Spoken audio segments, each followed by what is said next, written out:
ஆண்டவரும் உலக இரட்சகருமாகிய இயேசு கிறிஸ்துவின் ஈடு இணையில்லாத நாமத்தினாலே உங்கள் அனைவருக்கும் நல்வாழ்த்துக்களை தெரிவித்துக் கொள்கிறேன். கடந்து போன 3 மாதங்களாக தேவனாகிய கர்த்தர் பாதுகாத்து இந்த புதிய மாதத்தை தேவன் நமக்கு ஈவாக கையளித்திருக்கிறார். இந்த மாதத்திலே தேவனாகிய கர்த்தர் நமக்கு நல்லவராகவும் வல்லவராகவும் போதுமானவராகவும் இருக்க போகிறார். இந்த மாதத்திலேயே உங்களுக்கு கர்த்தர் கொடுக்கிற வாக்குத்தத்தத்தை நான் உங்களுக்காக வாசிக்கிறேன். ஏசாயா தீர்க்கதரிசன புஸ்தகம் 58ஆம் அதிகாரம் 8ஆம் வசனம். அப்பொழுது விடியற்கால வெளிப்பை போல உன் வெளிச்சம் எழும்பி உன் சுகவாழ்வு சீக்கிரத்திலே துளிர்த்து உன் நீதி உனக்கு முன்னாலே செல்லும், கர்த்தருடைய மகிமை உன்னை பின்னாலே காக்கும். ஹல்லேலூயா, பிரைஸ் தி லார்ட். எவ்வளவு ஒரு அற்புதமான வாக்குத்தத்தம் பாருங்கள். அப்பொழுது விடியற்கால வெளிப்பை போல உன் வெளிச்சம் எழும்பி. அப்படியானால் நம்முடைய வாழ்க்கையில் இப்பொழுது வெளிச்சம் குறைவாயிருக்கிறது. நம்முடைய வாழ்க்கையிலே தேவனுடைய ஆசீர்வாதம் குறைவாயிருக்கிறது. இன்றைக்கு ஆண்டவர் சொல்றாரு, ஒரு வெளிச்சத்தை நான் உனக்கு அனுப்ப போகிறேன். விடியற்கால வெளிப்பை போல ஒரு வெளிச்சத்தை நான் அனுப்ப போகிறேன் என்று கர்த்தர் சொல்லுகிறார். ஹல்லேலூயா. நீதிமொழிகள் 4ஆம் அதிகாரம் 18ஆம் வசனம் சொல்லுகிறது, நீதிமானுடைய பாதை நடுப்பகல் வரைக்கும் அதிகமாய் பிரகாசிக்கிற சூரிய பிரகாசம் போல் இருக்கும் என்று வேதம் சொல்லுகிறது. ஆமென். எனக்கு அன்பான தேவனுடைய பிள்ளைகளே, நீங்கள் தேவனுக்காக வைராக்கியமாய், தேவனுக்காக நீங்கள் உண்மையாய் உத்தமமாய் நடக்கிற இந்த காரியங்களை பார்த்து ஆண்டவர் என்ன செய்ய போகிறார் என்றால், விடியற்கால வெளிப்பை போல உன் வாழ்வை வெளிச்சமாக்க போகிறார். இருண்டு போன எல்லா பகுதிகளிலும் தேவனுடைய வெளிச்சம் பிரகாசிக்க போகிறது. ஹல்லேலூயா. பொருளாதாரத்தில் ஒரு இருண்டு போன சூழ்நிலையா? எதிர்காலமே இருண்டு போன ஒரு சூழ்நிலையா? பிள்ளைடைய வாழ்க்கை இருண்டு போன சூழ்நிலையா? ஆவிக்குரிய ஜீவியம் மங்கி போய்விட்டதா? இன்றைக்கு கர்த்தர் சொல்லுகிறார், எனக்கு அருமையான தேவனுடைய பிள்ளைகளை, கர்த்தர் சொல்லுகிற வார்த்தை என்னவென்றால், விடியற்கால வெளிப்பை போல உன் வெளிச்சம் எழும்பும். ஹல்லேலூயா. காலை வேளையிலே என்ன பிரகாசமாய் இந்த சூரியன் பிரகாசிக்கிறதோ அதுபோல உங்க வாழ்க்கையை ஆண்டவர் பிரகாசிக்க பண்ண போகிறார். ஹல்லேலூயா. ஓ அருமையான தேவனுடைய பிள்ளைகளே, நீங்கள் இதுவரை அடைந்த வேதனைகள், இதுவரை அடைந்ததான சோதனைகள், இதுவரை அடைந்ததான பாடுகள், உபத்திரவங்கள் எல்லாவற்றையும் கர்த்தர் மாற்றி விடியற்கால வெளிப்பை போல வெளிச்சத்தை ஆண்டவர் செய்ய போகிறார். யோபு 11ஆம் அதிகாரம் 17ஆம் வசனத்தை நீங்கள் வாசிக்கும் பொழுது ஒரு அற்புதமான வசனம் அங்கே சொல்லப்பட்டிருக்கிறது. அப்பொழுது உம்முடைய ஆயுசு காலம் பட்ட பகலை பார்க்கிலும் பிரகாசமாயிருக்கும். ஹல்லேலூயா. அநேகருடைய வாழ்க்கை இருண்டு போன வாழ்க்கையாய் போய்விட்டது. அநேகருடைய வாழ்க்கையில அவர்கள் நினைத்தது போல எந்த காரியமும் நடக்கவில்லை, சூனியமாக போய்விட்டது. இனி என் வாழ்க்கையை வாழ முடிவதற்கு எந்த விதமான ஏதுக்களும் இல்லை என்று சொல்கிற நிலைமைக்கு வந்து விட்டார்கள். ஆனால் யோபு அங்கே வசனத்திலே அங்கே வாசிக்கிறோம், அப்பொழுது உம்முடைய ஆயுசு காலம் பட்ட பகலை போல. அநேகருடைய வாழ்க்கையில பலவீனம். ஏன் நான் வாழ்றேன்? ஏன் என்னுடைய வாழ்க்கையில கஷ்டம்? ஏன் பிள்ளையுடைய வாழ்க்கையில கஷ்டம்? ஏன் குடும்ப வாழ்க்கையில கஷ்டம்? ஏன் சபையில பிரச்சனை? என்னுடைய வாழ்க்கையிலே ஒரு நிம்மதியா ஒரு நாள் கூட இருந்ததில்லை. அப்படிப்பட்ட நிலைமையில் இருக்கிறவர்களுக்கு கர்த்தர் பாருங்க, வசனம் அழகா சொல்லியிருக்கிறார் யோபுல. அப்பொழுது உம்முடைய ஆயுசு காலம் பட்ட பகலை பார்க்கிறோம். ஹல்லேலூயா. பட்ட பகலை பார்க்கிறோம். உங்களுடைய ஆயுசு நாட்களை என்ன செய்ய போகிறார்? பிரகாசமாய் இருக்கும்படி செய்ய போகிறார். ஹல்லேலூயா. மருத்துவர்களால் கைவிடப்பட்ட நிலைமையில் இருக்கிறீர்களா? சொந்த பந்தங்கள் உங்களை கைவிட்டு விட்டதா? இனி வாழ்வதற்கே வழியில்லை என்கிற நிலைமைக்கு வந்து விட்டீர்களா? கர்த்தர் சொல்லுகிறார், உடைய வாழ்க்கையை நான் பிரகாசிக்க பண்ண போகிறேன். ஹல்லேலூயா. எழும்பி உன் சுகவாழ்வு சீக்கிரத்திலே துளிர்த்து. ஹல்லேலூயா.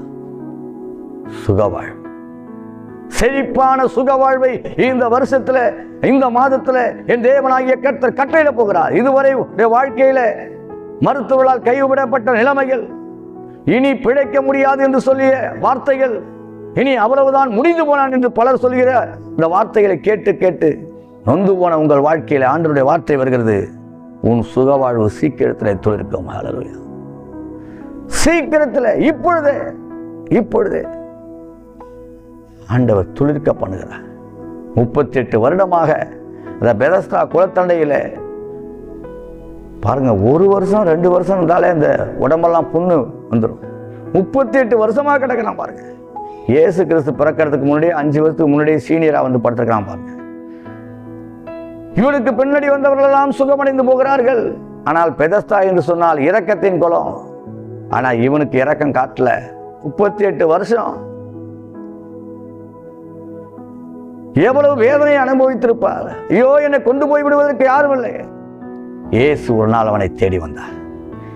இயேசு ஆண்டவர் தேடி வந்தார். நீ சொஸ்தமாக வேண்டும் என்று விரும்புகிறாயா? ஹல்லேலூயா, ஆமென், ஆமென். நீ படுக்கை எடுத்துக்கொண்டு நட என்று சொன்னார்.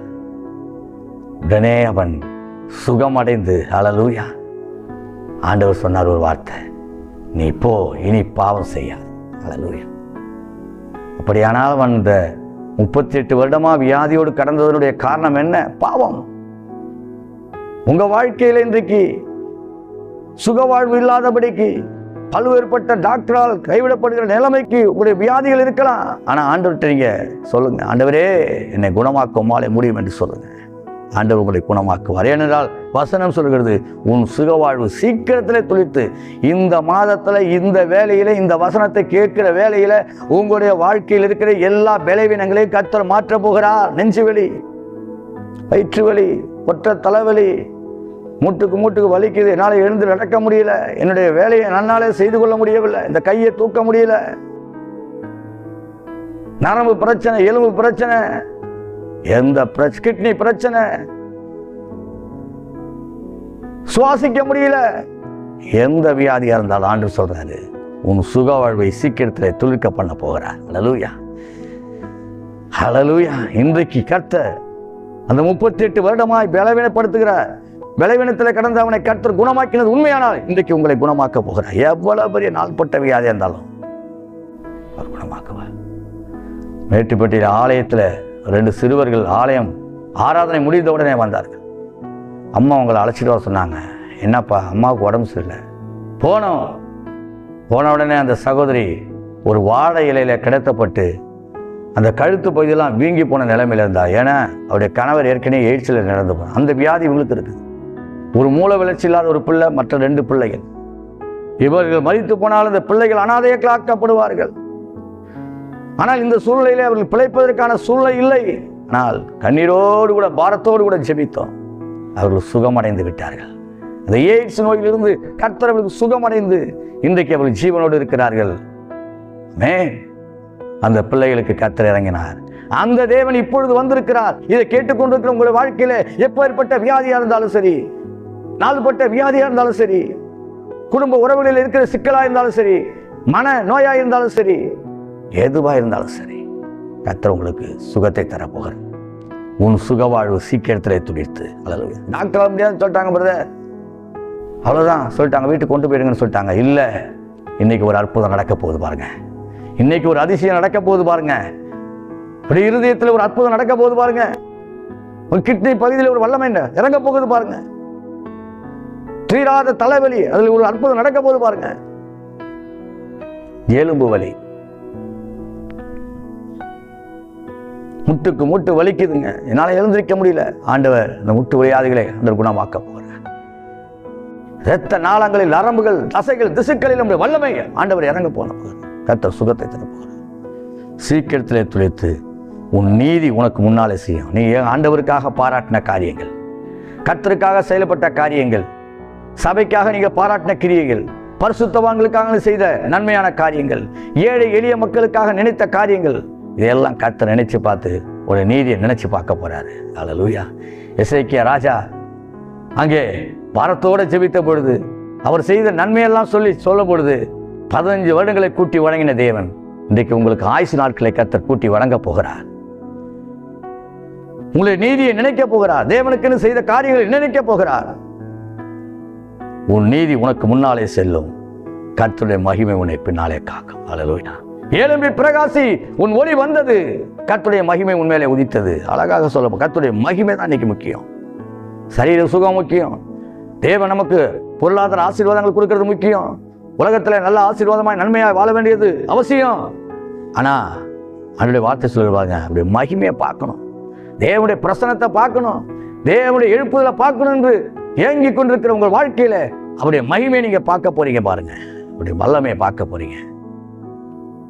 கானா ஊர்ல ஆண்டவர் தண்ணீரை திராட்சரசமாய் மாற்றி தன்னுடைய மகிமையை வெளிப்படுத்தின தேவன் உங்க குடும்பத்தில் ஒரு மகிமையை வெளிப்படுத்த போகிறார். உங்க பிள்ளைகளுடைய வாழ்க்கையில் ஒரு மகிமையை வெளிப்படுத்த போகிறார். படித்தும் வேலை இல்லாமல் இருக்கிற பிள்ளைக்கு ஒரு நல்ல வேலையை கொடுக்க போகிறார். திருமணமான பிள்ளைக்கு நல்ல ஒரு குழந்தை பாக்கியத்தை தரப்போகிறார். தடைப்பட்டிருக்கிற எல்லா ஆசீர்வாதங்களையும் இப்பொழுதே ஆண்டவர் கொடுக்க போறார். வீடு கட்டப்பட்டு கொண்டிருக்கிறது, ஆனால் சரியா பாதியில் நின்று கொண்டிருக்கிறது.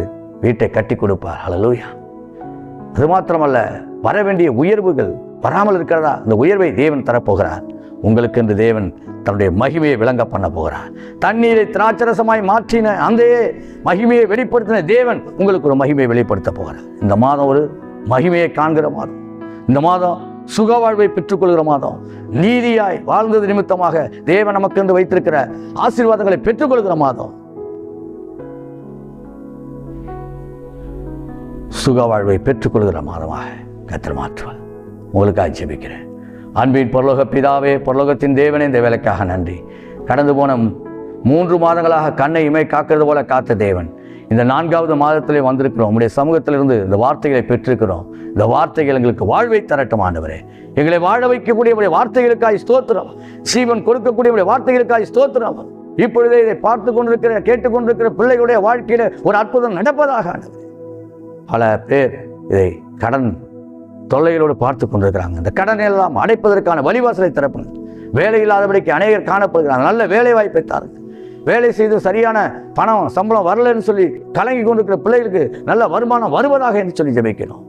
கர்த்தருடைய மகிமை பிள்ளைகளை காக்கட்டும் ஆண்டவரே. பலவீனங்கள் நீங்கட்டும் ஆண்டவரே. திருமண தடைகள் உடையட்டும் ஆண்டவரே.